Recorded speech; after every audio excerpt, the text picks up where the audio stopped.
Hello everyone. तो आज हम बात करने वाले हैं एम्ब्रियो ट्रांसफ़र के बारे में। तो जिस दिन आपका एम्ब्रियो ट्रांसफ़र होता है उस दिन आपको कुछ बातों का ध्यान रखना है, कुछ चीज़ें लेकर जानी है और किन किन बातों का ध्यान रखना है आज इस वीडियो में हम बात करने वाले हैं। तो चलिए वीडियो स्टार्ट करते हैं। तो सबसे पहले जिस दिन आपका एम्ब्रियो ट्रांसफ़र होता है उससे एक दिन पहले आप अपने हेड वॉश वगैरह कर लीजिए और अपने जो आपने फेशियल वगैरह करवाना है, आईब्रोज़ बनवानी है, वो सब करवा सकते हैं। अपने आपको नेल्स आपको ट्रिम करके रखने हैं, तो आपको हाइजीन का पूरा ध्यान रखना है। उसके बाद नेक्स्ट डे जब आप जाएंगे तो आपको कुछ चीज़ें साथ में लेकर जानी है। सबसे पहले तो आप अपने फेस पर कोई भी मेकअप नहीं करेंगे क्योंकि मेकअप में काफ़ी स्ट्रॉन्ग स्मेल्स होती हैं जो कि एम्ब्रियो की क्वालिटी को कम कर सकता है। तो आपको कोई नेल पेंट और कुछ भी मेकअप नहीं करना है। आप बहुत ही हल्का कुछ क्रीम लगा सकते हैं या फिर आप ऑयल लगा सकते हैं फेस पर just to moisturise your skin.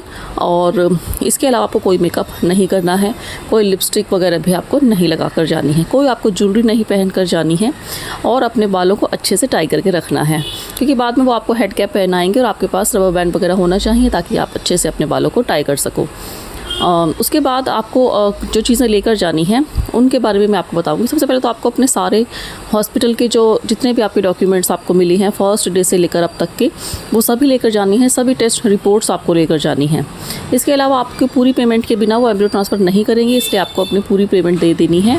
उसके लिए आप अपने क्रेडिट कार्ड वगैरह लेकर जा सकते हैं। इसके अलावा आपको अपने हस्बैंड को साथ लेकर जाना है क्योंकि हस्बैंड के बिना वो साइन करवाते हैं हस्बैंड के और उसके बिना वो एम्ब्रियो ट्रांसफ़र नहीं करते हैं।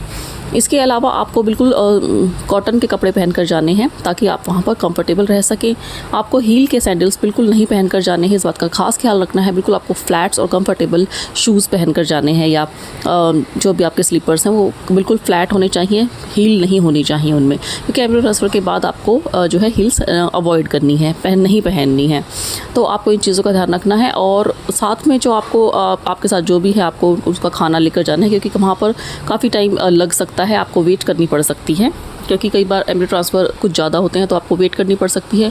उसके बाद भी आपको 1-2 घंटे कुछ हॉस्पिटल्स में 1-2 घंटे जो हैं लिटाते हैं बाद में, तो उसमें आपको काफ़ी टाइम लगने वाला है। तो साथ में जो बंदा है उसका आपको खाना लेकर जाना चाहिए और अपना भी आप होममेड खाना लेकर जा सकते हैं।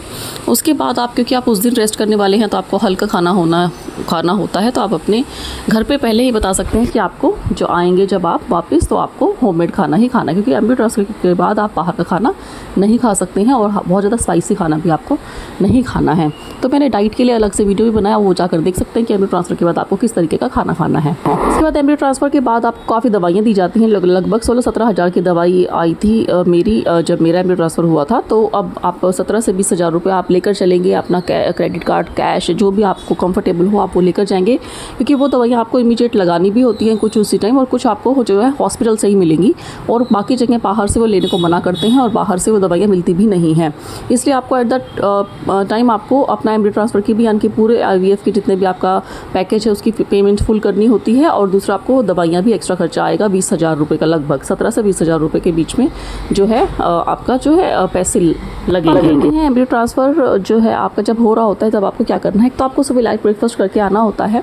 तो जब आप अंदर जाते हैं तो सबसे पहले आप नर्स से बात करेंगे कि आपको पॉट अवेलेबल कर दे क्योंकि आपको जब एम्ब्रियो ट्रांसफ़र करने के बाद आपको जब लिटाया जाता है बेड पर तब आपको लेटे लेटे ही आपको पॉट पर जो है यूरिन पास करवाते हैं। तो कई बार पॉट अवेलेबल नहीं होता तो आप अपनी नर्स को आप थोड़ा सा कन्विंस कर सकते हैं कि आपके लिए पॉट जो है अवेलेबल रखें ताकि आपको उठकर जो है टॉयलेट वॉशरूम ना यूज़ करना पड़े, तो आप उसी टाइम पॉट पे यूज़ कर सकते हैं। इसके अलावा आप किसी और ज़्यादा बातें करने की ट्राई ना करें और कोई भी आप उससे नेगेटिव रिजल्ट के बारे में ना बात करें कि किसी ने बोला है कि कोई और पेशेंट आपके साथ और बोल रहा है कि आपको पहले भी 2 बार हुआ था नहीं हुआ। ये सब चीज़ें आप अवॉइड करिए बात करना और आप पॉजिटिव रहिए पूरा टाइम। Thank you.